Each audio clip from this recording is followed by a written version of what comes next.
Students of class 12 who are going to appear in the fourth semester, that is the final semester, welcome you all once again to my class. এবং আজকের এই ক্লাসটা down the rabbit whole এই প্রোচপিসের text অ্যানালিসিসের উপরে দ্বিতীয় class. এর আগের দিন আমরা যতদূর এগিয়েছিলাম তারপরে আমরা সরাসরি চলে যাব টেক্সটের ডিসকাশন এবং ক্রিটিক্যাল অ্যানালিসিসের পর্যায়ে। আমরা গতদিন শেষ করেছিলাম যে জায়গাটাতে, in another moment down went Alice after it, never once considering how in the world she was to get out again. তো সেই কথা বলা খরগোশটাকে অনুসরণ করে অ্যালিস যখন এই গর্তের মধ্যে পড়ে গেল সেটা মুহূর্তের মধ্যে, এবং সে তখন বুঝতেই পারলো না যে সে কী করে আবার তার নিজের পৃথিবীতে ফিরে আসবে। The rabbit hole went straight on like a tunnel for some way. কিছুটা রাস্তা এই যে হোল বা গর্তটা এগোতে লাগলো, মানে প্রসারিত হয়েছে। কেমন দেখতে না, অনেকটা টানেলের মতো, অর্থাৎ আমরা যেরকম সুড়ঙ্গ দেখি ওই সুড়ঙ্গের মতো বেশ বড় সড়ো। এই র্যাবিটের যে হোল ছোটোখাটো হয় সেরকম ব্যাপার না, এটা বেশ বড় একটা সুড়ঙ্গের মতো ব্যাপার। The rabbit hole went straight, সোজা নেমে গেছে, on straight on like a tunnel for some way, কিছুটা গেছে সুড়ঙ্গের মতো। And then dipped suddenly down, এবং তারপরে হঠাৎ করেই মানে যেই গেছে তারপরে একদম খাড়া চলে গেছে গভীরে। And deep suddenly down and so deep মানে একদম নিচু হয়ে নিচের দিকে নেমে যাওয়া। ওকে, অ্যান্ড সো সাডেনলি, এবং এতটাই হঠাৎ করে, that Alice had not a moment to think about stopping herself. এবং এতটাই হঠাৎ করে ওটা খাড়া হয়ে নেমে গেছে, প্রথমে কিছুটা হয়তো গেছে, তারপরে একদম সোজা খাড়া হয়ে নেমে গেছে, এতটাই খাড়া যে অ্যালিসের হাতে অলমোস্ট সময় ছিল না ভাবার জন্য যে আমি থেমে যাবো বা কিছু। Before she found herself falling down a very deep well, যখন সে দেখতে পেল যে একটা গভীর কুয়োর মধ্য দিয়ে সে পড়ে যাচ্ছে। কুয়ো যেরকম বেশ বড় হয়, অর্থাৎ প্রথমে একটা র্যাবিটের মতো হোল ছিল যেটা বেশ একটু বড় সড়ো, সেটা কিছুটা যাওয়ার পরে একদম খারাপ চলে গেছে গভীর একটা কুয়োর মতো হয়ে মাটির নিচের দিকে, এবং সেটা এতটাই খারাপ যে অ্যালিসের ভাবার মতো কোনো পরিস্থিতি বা সময় ছিল না, তার আগেই সে দেখলো যে পড়ে যাচ্ছে, একদম অন্তহীন পতন। Okay, either the well was very deep, হয় ওয়েল বা ওই কুয়োটা ছিল খুব গভীর, or she fell very slowly, অথবা হতেও পারে যে সে খুব ধীরে ধীরে পড়ছিল। ওকে, কারণটা কি? কারণ she had plenty of time, তার হাতে প্রচুর সময় ছিল। As she went down to look about হার, যখন সে পড়ে যাচ্ছে চারদিকে ঘুরে তাকিয়ে নিজের দিকে তাকিয়ে অবজার্ভ করা সব কিছুর মতো সময় সে পাচ্ছিল। তাহলে দুটো জিনিস হতে পারে, এক, সে খুব ধীরে ধীরে পড়ছিল, আদারওয়াইজ ওই কুয়োটা, যে সুড়ঙ্গটা, টানেলটা এতটাই গভীর, মানে অ্যাকচুয়ালি এখন এটাকে টানেল বলা সম্ভব। টানেল হচ্ছে এরকমভাবে যায় বা একটু হয়তো ডাউন হয়, আর এটা একদম খাড়া, তাই কুয়ো বলছে। ওকে, প্রথমে যেখানটা এসেছিল টানেলের মতো, তারপরে একদম খাড়া কুয়োর মতো। ওকে, তো as he went down to look about her and to wonder what was going to happen next, এবং সে বিস্মিত হচ্ছিল যে এরপরে কি ঘটতে যাচ্ছে সেইটা ভাবতে গিয়ে সে বিস্মিত হচ্ছিল। তার আগে কিন্তু তার হাতে খুব একটা সময় ছিল না ভাবার মতো, কারণ সে তখন পড়ে যাচ্ছিল। ওকে, তো এবারে কি দেখা যাচ্ছে? ফার্স্ট, প্রথমত she try to look down, নিচের দিকে দেখার চেষ্টা করলো, আর মেক আউট, বোঝার চেষ্টা করলো what she was coming to, সে কোন দিকে যাচ্ছে বা কোথায় সে এসে দাঁড়াচ্ছে। But it was too dark to see anything, কিন্তু ভেতরটা এতটাই অন্ধকার ছিল যে কোনো কিছু দেখা যাচ্ছিল না। দেখা কোনো কিছু জন্য আমাদের লাইট লাগে, কিন্তু কুয়োটা প্রচণ্ড অন্ধকার, কোনো কিছু দেখা যাচ্ছে না। Then she looked at the sides of the wall, মানে নিচের দিকটা দেখা যাচ্ছে না, তারপরে ওয়ালের পাশের দিকটা দেখলো, and noticed that they were filled with covers. Actually এটার মধ্যে একটা কন্ট্রাডিকশন রয়েছে, যদি অন্ধকারই থাকবে তাহলে সে দেখলো কী করে? তো এটা আমরা রূপকথার কাহিনী যেহেতু কিছুটা টাচ রয়েছে, আমরা সেইভাবে দেখবো, এবং এখানে এই কন্ট্রাডিকশনটাকে ইগনোর করবো। কারণ যদি আমি ধরে নিই নিচের দিকে অন্ধকার, তাহলে পাশেও অন্ধকার, আর যদি আলো থাকে তাহলে নিচটাও কিছুটা দেখা যাবে, পাশেরটাও দেখা যাবে। আগেই বলা হয়েছে যে নিচের দিকটা বেশ অন্ধকার, এত অন্ধকার কিছু দেখা যাচ্ছে না, তাহলে পাশের দিকটা দেখারও কোনো সম্ভাবনা না থাকারই কথা। তো then she looked at the sides of the well, তো সেই কুয়োর যে চারদিক বা পাশগুলো, পাশের দেওয়ালগুলোর দিকে তাকানোর চেষ্টা করলো। অ্যান্ড নোটিসড, এবং খেয়াল করলো, দ্যাট দে ওয়ার ফিল্ড, যে সেগুলো পরিপূর্ণ ছিল বা ভর্তি ছিল, উইথ কাভার্স, এটা কাপবোর্ড নয়, যা হচ্ছে কাভার্স, ঠিক আছে, অর্থাৎ আলমারি, রান্নাঘরে যেরকম আমাদের কাভার থাকে বা বিভিন্ন জায়গায় কাভার থাকে, সেই কাভারে ভর্তি। অ্যান্ড বুক সেলস, এবং বইয়ের আলমারি, অন্যান্য জিনিসপত্র রাখার কাভার, এগুলোতে ভর্তি।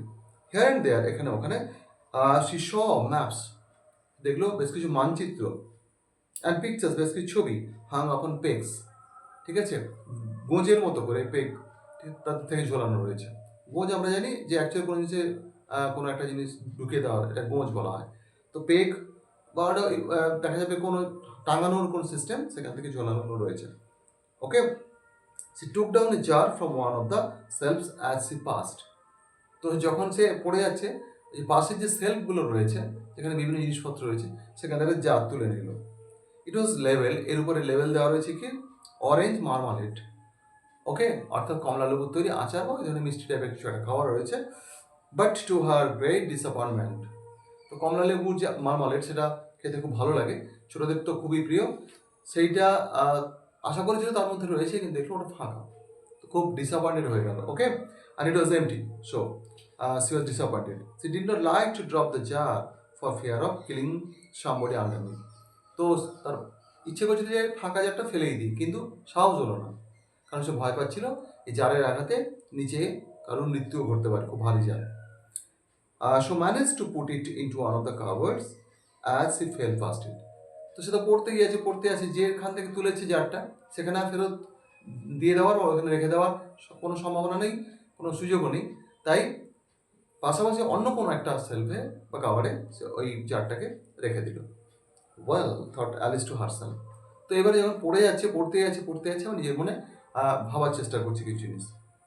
After such a fall as this, এরকম একটা পতনের পরে I shall think nothing of tumbling down stairs. ও বাড়িতে মাঝে মধ্যেই সিঁড়িতে হোঁচটকে পড়ে যায়, গড়িয়ে টড়িয়ে পড়ে যায়।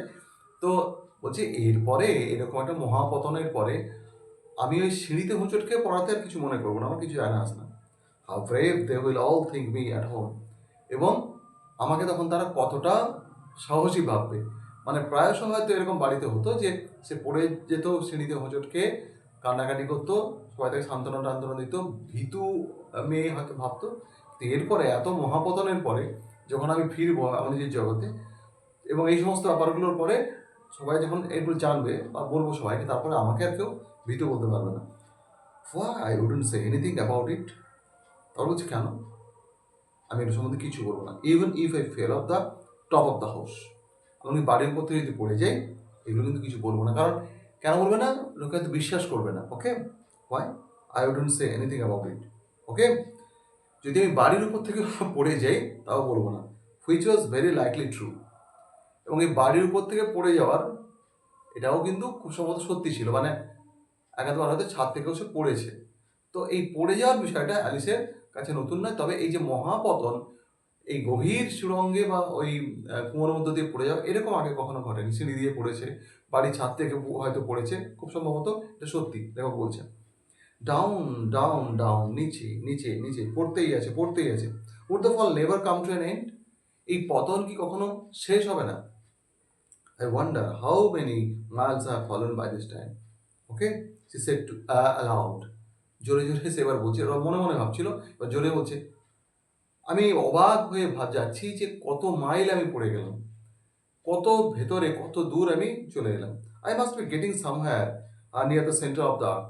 খুব সম্ভবত আমি পৃথিবীর কেন্দ্রস্থলের কাছে কোথাও চলে এসেছি।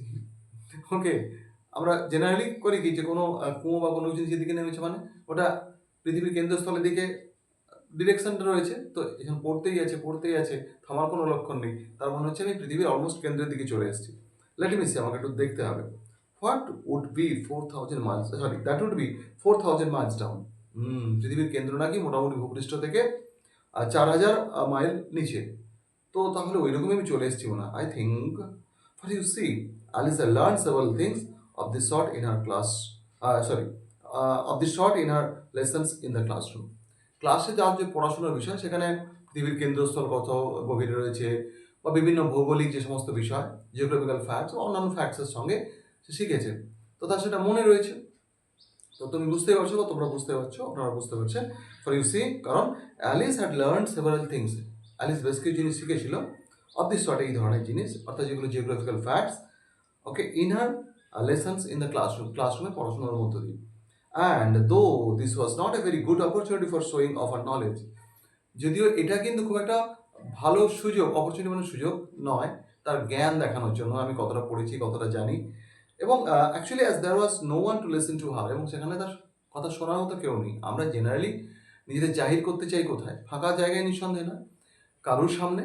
ওকে, যেখানে আমার কথা লোক শুনবে, বুঝতে পারবে আমি নলেজেবল, আমি মোটামুটি স্কিলফুল বা কোনো ভালো জিনিস আমার মধ্যে রয়েছে, সেটা আমরা বলতে চাই অন্যের সামনে। এখানে তো কেউ নেই, সো এখানে বলে লাভ কি? That's the matter. Okay, still it was good practice to say it over. তবুও আচ্ছা বলছিল কেন না, কোনো জানা জিনিস বারবার বলার মধ্যে একটা মেমোরাইজ করার ব্যাপার, খুব বেশি দিন মনে থেকে যাবে এমনভাবে মেমোরাইজড হয়ে যায়। বারবার যখন আমি জিনিসটাকে রিপিট করতে থাকি আমরা, তখন এটা হয়। তাই এটা বলাটা খারাপ, জিনিসটা ভালো। Yes, that's about the right distance, but then I wonder what latitude or longitude I have got to. যে হ্যাঁ, এতক্ষণ আমার মনে পড়েছে যে ওই যে বলো না যে প্রায় 4,000 মাইল ভেতরে, ওটাই হচ্ছে সঠিক ডিস্টেন্স। তার এতক্ষণ একদম ডেফিনেটলি মনে পড়েছে যে প্রায় 4,000 মাইল পৃথিবীর কেন্দ্রস্থল মানে ভূপৃষ্ঠ থেকে দূরে রয়েছে। তো এটাই সঠিক ডিস্টেন্স। কিন্তু আমার অবাক লাগছে, I wonder what latitude or longitude I have got to. কিন্তু অক্ষাংশ দ্রাঘিমাংশের দিক থেকে কোথায় এসে পৌঁছালাম সেটা তো বোঝা যাচ্ছে না। অবাক লাগছে এটা ভাবতে। Alice had no idea what latitude was or longitude was. ঠিক আছে, আর লংগিটিউড আইদার, হ্যাঁ, ল্যাটিটিউড বা লংগিটিউড, অক্ষাংশ দ্রাঘিমাংশ, ঠিক আছে, এগুলো কি সে সম্পর্কে অ্যালিসের কোনো ধারণা ছিল না পরিষ্কার। সে শুনেছে টার্মগুলো, but thought they were nice grand ওয়াজ টু সে। কিন্তু আহ, তার ধারণা ছিল যে এগুলো এমন বেশ ভারী ভারী শব্দ, এগুলো উচ্চারণ করলে মানুষ যে উচ্চারণ করছে তার সম্পর্কে একটা অ বা ভেনারেশন তৈরি হয়, যে হ্যাঁ বেশ ভারী ভারী শব্দ বলছে, মানে এগুলো সম্পর্কে আইডিয়া আছে। তো আমি এক্ষুনি বলি ফ্লক্সিনোসিন হেলিফিলিফিকেশন, জানো এর মানে? তো যে শুনবে সে যদি নাও জানে, বা ইভেন আমিও যদি ঠিকঠাকভাবে না জানি, সে ভাবে না এর একটা প্রচুর কিছু জানে। ফ্লক্সিনোসিন হেলিফিলিফিকেশন এটা ইংরেজির সবচেয়ে বড় নন মেডিকেল টার্ম। এটা মানে হচ্ছে অপরকে তুচ্ছ করে দেখার বদভ্যাস। ঠিক আছে, তো এইটা কোনো প্রসঙ্গ ছাড়াই যদি এরকম একটা শব্দ উচ্চারণ করি, ইকুইলিব্রিয়াম, এরকম একটা বেশ ভারী ভারী শব্দ, ল্যাটিন বা ল্যাটিনাইজ শব্দ যেগুলো থাকে আমাদের ইংরেজিতে, সেগুলো উচ্চারণ করলে ঠিক যেরকম বাংলায়ও দেখা যায় বেশ কিছু তৎসম তদ্ভব বড় বড় সংস্কৃত শব্দ কিছু কিছু মানুষ কথার মধ্যে গুঁজে দেন। এটা জাস্ট যেন প্রমাণ করার চেষ্টা করেন যে তিনি ভাষাটা কত জানেন। যাই হোক, তো প্রেজেন্টলি সি বিগেন অ্যাগেইন। তো আবার সে কথা বলা শুরু করলো। আই ওয়ান্ডার, প্রেজেন্টলি মানে তৎক্ষণাৎ সে আবার কথা বলা শুরু করলো। I wonder if I shall fall right through the earth. বলছে আমার সন্দেহ হচ্ছে বা আমার অবাক লাগছে এটা ভেবে যে আমি একদম পৃথিবী পেরিয়ে ওই দিকে চলে যাবো কিনা। ঠিক আছে, অর্থাৎ পৃথিবী ভেদ করে এদিকে তো ঢুকেছি, ওদিকে বেরিয়ে যাবো কিনা।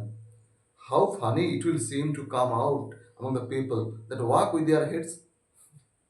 আমরা এখানে কীভাবে হাঁটছি, পৃথিবী এদিকটা রয়েছি, আমাদের মাথা মনে হচ্ছে আকাশের দিকে। অ্যাকচুয়ালি যখন আমরা এদিক দিয়ে ওদিকে ভাববো, তাহলে ওদের মাথা নিচের দিকে, মানে ওটাও আকাশ। ঠিক আছে, তো এ বলছে আমি যখন গিয়ে নামবো ওখানে, দেখবো সব উল্টো দিকে মাথা করে হাঁটছে, কি মজা হবে। How funny it would be to come out, বেরিয়ে আসবো পৃথিবী ভেদ করে ওই সমস্ত লোকেদের মধ্যে, among the people that walk with their heads downward, মাথা নিচের দিকে করে হাঁটে। দ্য অ্যান্টিপ্যাথিজ, আই থিঙ্ক অ্যান্টিপ্যাথি কথাটার মানে হচ্ছে সিম্প্যাথির উল্টো, অর্থাৎ সহানুভূতি, আর এটা হচ্ছে সহানুভূতি না থাকা, অর্থাৎ বিতরাগ থাকা। তো এটাকে অ্যান্টিপ্যাথি বলা যায় না। সে বলছে আমার মনে হচ্ছে এই টার্মটাকে বলা উচিত অ্যান্টিপ্যাথি। শব্দটা সে শুনেছে কোথাও, এক্সাক্ট মিনিংটা জানে না। এরকম বহু ক্ষেত্রেই অনেক মানুষকে আমরা দেখবো যারা শব্দের সঠিক অর্থ না জেনে প্রয়োগ করে, ভুলভাল প্রয়োগ করে। I think she was rather glad there was no one listening this time. তবে সে আনন্দিত ছিল যে তার কথা কেউ শুনছে না এখন, as it did not sound at all the right word. কারণ সেও বুঝতে পারছিল এই শব্দটা অথবা সঠিক শব্দ নয়, অ্যান্টিপ্যাথি এটাকে বলা যায় না। তবু একটা ভারিক্কি পূর্ণ একটা শব্দ বলবে, তাই অ্যান্টিপ্যাথি বলে দিয়েছি। বলে বাবা এটাও কেউ শুনতে পায়নি, ভাগ্য ভালো, কারণ আমি ভুলভাল শব্দ বলছি। Okay, but I shall have to ask them what the name of the countries. কিন্তু আমাকে তো জিজ্ঞেস করতেই হবে, যে দেশে গিয়ে উঠবো পৃথিবী ভেদ করে উল্টো দিকে, যে সেই দেশটার নাম কি। Okay, you know, please ma'am, is this New Zealand, Australia? কোনো হয়তো মহিলার সঙ্গে দেখা হয়েছে, জিজ্ঞেস করছে আচ্ছা ম্যাম এটা কি নিউজিল্যান্ড অথবা অস্ট্রেলিয়া, দক্ষিণ গোলার্ধ যেহেতু। And she tried to curtsey as she spoke. এবং যখন সে এই কথাগুলো বলছিল তখন বেশ একটু কার্সি ও সৌজন্যতা দেখাচ্ছিল। Okay, fancy curtseying as you are falling through the air. Just মানে কল্পনা করো যে একটা মানুষ মহাপতনে চলে যাচ্ছে, পড়তে আছে, কোথায় যাবে সে জানে না, সেরকম একটা অনিশ্চিত মুহূর্তে সে কার্ডসি দেখাচ্ছে। কেমন ব্যাপারটা ফানি বা কতটা অকওয়ার্ড হতে পারে। Okay, do you think you could manage it? কি মনে হয় আপনাদের? আপনি ওই অবস্থায় এরকম একটা আতঙ্কের পরিস্থিতিতে কার্সি বলতে পারতেন, কিন্তু সে চেষ্টা করছিল। Okay, and what an ignorant little girls you'll think me for asking. যাকে জিজ্ঞেস করবো, ঠিক আছে, তিনি আমাকে কি মূর্খ মেয়ে ভাববেন। No, it will never to ask না, এটা ঠিক হবে না জিজ্ঞেস করাটা। Perhaps I shall see it written up somewhere. হ্যাঁ, সম্ভবত এটা হতে পারে বিভিন্ন জায়গার নাম কোথাও না কোথাও লেখা থাকে, ওইটা দেখে বুঝে যাবো যে এটা অমুক দেশ বা অমুক জায়গা। ডাউন ডাউন ডাউন, পড়তেই আছে পড়তেই আছে পড়তেই আছে, there was nothing else to do, আর কোনো কিছু করার নেই। So Alice soon began talking again. তো অ্যালিস তাই আবার কথা বলা শুরু করলো। Dinah will miss me very much tonight. তার পোষা বেড়াল ডিনা আজকে আমাকে রাতে খুব মিস করবে। আমি তো বুঝতে পারছি না ফিরতে পারবো কিনা। আই শুড থিঙ্ক, আমার মনে হয়।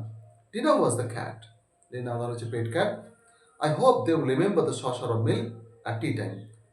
তার বাড়ির লোক যারা রয়েছে, they means the family members, আমার মনে হয় তারা মনে করে তাকে চায়ের সময়, পরিবারের লোকেরা যখন চা খায় তখন দিনাকে দুধ দেওয়া হয়, দুধের যে পাত্রটা শশার তাকে বলছে সেটা তাকে দেবে। Dinah my dear, I wish you were down here with me. আমার কি ইচ্ছে করছে তুই যদি আমার সঙ্গে থাকতিস। There are no ice in the air, I am afraid. তবে আমার ভয় হচ্ছে, বা আমার মনে হয় এখানে এই শূন্যস্থানের মধ্যে কোনো তো ইঁদুর নেই, but you might catch a bat. কিন্তু বাদুড় রয়েছে অন্ধকারে। বাদুড় তুই ধরতে পারতিস? That's very like a mouse. এবং আমার মনে হয় অনেকটাই ইঁদুরের মতোই বাদুড়। Okay, but do cats eat bats I wonder. তবে আমার অবাক লাগছে এটা ভেবে, আচ্ছা বেড়ালরা কি বাদুড় খায়? ওকে, হ্যাঁ, and here Alice began to get rather sleepy. এবং এই পর্যায়ে এসে অ্যালিসের ঘুম ঘুম পেতে লাগলো। And went on saying two herself, এবং সে নিজের উদ্দেশ্যে কথা বলেই যেতে থাকলো, বুঝিয়ে বলেই যেতে থাকলো, in a dreamy sort of a way. স্বপ্নালু একটা ঘরের মধ্যে কথা বলে যাচ্ছে। Do cats eat bats, do cats eat bats, বেড়াল কি বাদুড় খায়, বেড়াল কি বাদুড় খায়। ঘুম ঘুম ভাব চলে আসছে। অ্যান্ড সামটাইমস উল্টে যাচ্ছে, ডু ব্যাটস ইট ক্যাটস, বাদুড় কি বেড়াল খায়, উল্টে যাচ্ছে। Okay, reversal almost. For you see as he couldn't answer either question. এবং বুঝতে পারছো যেহেতু সে এই প্রশ্নগুলো জিজ্ঞেস করছিল কিন্তু উত্তর দিতে পারছিল না, উত্তর দেওয়ার মতো কেউ নেই, সে নিজেই প্রশ্ন করছে, হয়তো উত্তর দিলে নিজেকেই দিতে হবে। It did not much matter which ways he put it. তো উল্টে যাচ্ছিল কথা, কখনো বলছে বেড়াল কি বাদুড় খায়, আবার কখনো বলছে বাদুড় কি বেড়াল খায়। ফলে এই যে প্রশ্নের উত্তর, অ্যাকচুয়ালি এর মধ্যে অনেক লজিক রয়েছে। ঠিক আছে, এই উপন্যাসটা তোমাদের হয়তো ওইভাবে পড়ানো হবে না। এই কথাগুলো লুই ক্যারল কিন্তু এমনি এমনি অ্যাপারেন্টলি ননসেন্স বলে মনে হচ্ছে, কিন্তু এমনি এমনি লেখেন উনি। তো যাই হোক, সে কীভাবে কথাটা উপস্থাপন করছে এটা ম্যাটার করছে না, যেহেতু ওখানে শোনার মতো আর কেউ নেই, উত্তর দেওয়া প্রশ্ন করা একটাই লোকই রয়েছে। She felt that she was dozing off, এবং তার মনে হলো সে এবারে ঘুমিয়ে যাচ্ছে, ঝিমিয়ে যাচ্ছে, মানে জীবাণু চলে আসছে। And had just began to dream, এবং স্বপ্ন দেখতে শুরু করলো that she was walking hand in hand with dinner. Dinner সঙ্গে হাত ধরাধরি করে ঘোরাঘুরি করছে, ডিনার দুটো হাত রয়েছে ওই পাগুলোই। And saying to her very honestly, এবং খুব অনেস্টলি বলছে, now Dinah tell me the truth. Dinah আমাকে সত্যি কথা বলতো, did you ever eat a bat? তুই কখনো বাদুড় খেয়েছিস? when suddenly থাম, যখন হঠাৎ করেই ধপাস একটা শব্দ, থাম থাম ধপ ধপ, ডাউন সি কেম আপন এ হিপ অফ স্টিক্স, এসে পড়লো কোথায়? কাঠি, মানে বেশ কিছু শুকনো ডালপালা এবং শুকনো পাতা রয়েছে, এরকম কিছু একটা জিনিসের উপর, সার্ফেসের উপরে এসে পড়লো। And the fall was over, শেষ পর্যন্ত পতনটা শেষ হলো।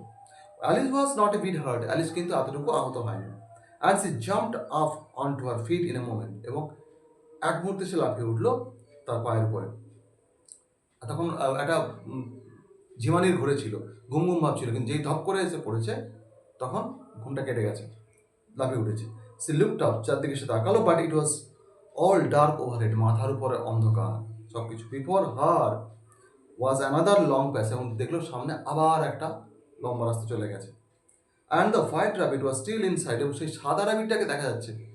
ওকে, এখন হচ্ছে চোখের সামনে দেখতে পাচ্ছি হারিং ডাউন ইট, এবং এই ডাউন মিনস এখানে অ্যালং, যে রাস্তাটা বেরিয়ে গেছে ওই রাস্তা বরাবর খুব দ্রুত বেগে ব্যস্ততার আম, একটা ভঙ্গিতে র্যাবিটটা এগিয়ে যাচ্ছে। There was not a moment to be lost, এক মুহূর্ত আর নষ্ট করার মতো সময় নেই। Away went Alice like the wind, Alice পুরো বাতাসের গতিতে ওই র্যাবিটের পিছু পিছু গেল। And was just in time to hear it say, এবং এইটুকু সময় সে পেলো র্যাবিটটাকে এইটা বলতে, মানে শোনার ক্ষেত্রে সে শুনতে পেলো র্যাবিট কি বলছে।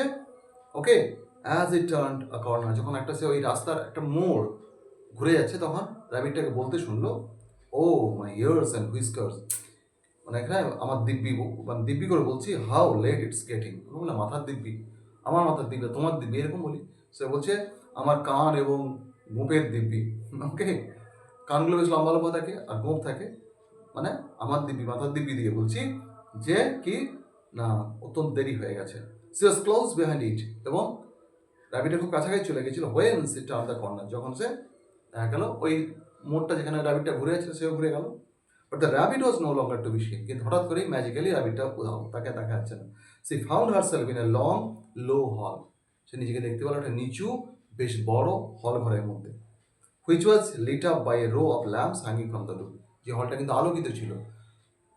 রুম সিলিং থেকে কিছু ল্যাম্প বা আলো ঝুলছে, ঠিক আছে, সেই আলোয় আলোকিত একটা লো রুফ হল সে দেখতে পেল।